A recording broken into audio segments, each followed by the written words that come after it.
has worked his branch line for many years and knows it very well.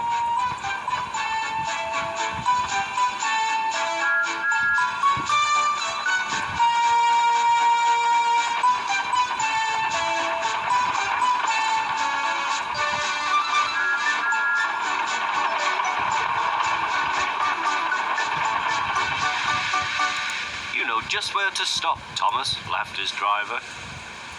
You could almost manage it without me. Thomas had become conceited. He didn't realize his driver was joking.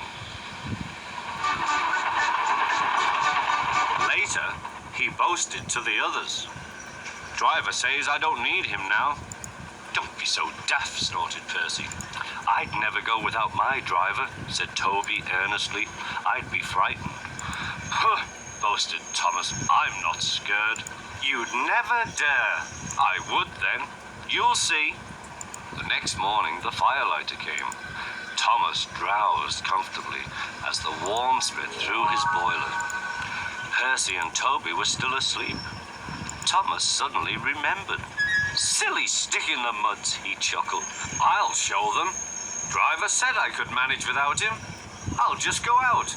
Then I'll stop and wheesh. That'll make them jump. Thomas thought he was being clever. Really, he was only moving because a careless cleaner had meddled with his controls. He soon found his mistake. He tried to whee, but he couldn't. He tried to stop, but he couldn't. He just kept rolling along. He didn't dare look at what was coming next. There was the station master's house.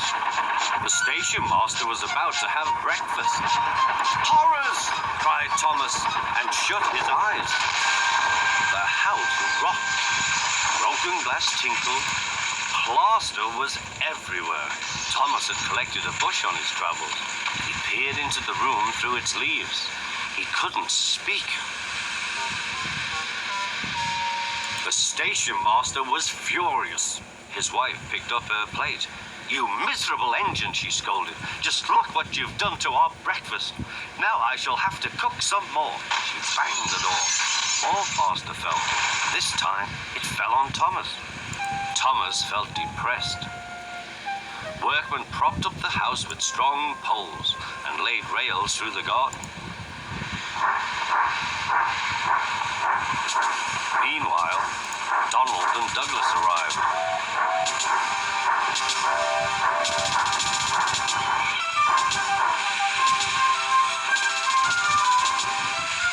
Don't fash yourself, Thomas. We'll soon have you back on the rails, they laughed.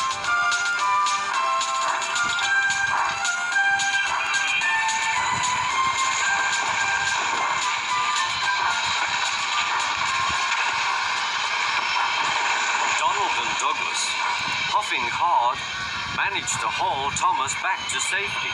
Bits of fencing, the bush, and a broken window frame festooned his front, which was badly twisted.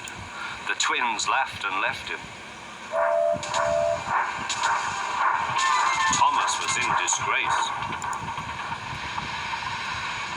There was worse to come.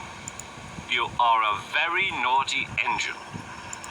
I know, sir. I'm sorry, sir. Thomas's voice was muffled behind his bush. You must go to the works and have your front mended. It will be a long job. Yes, sir.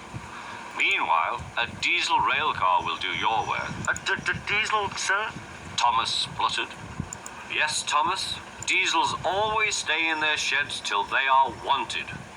Diesels never gallivant off to breakfast in station masters' houses.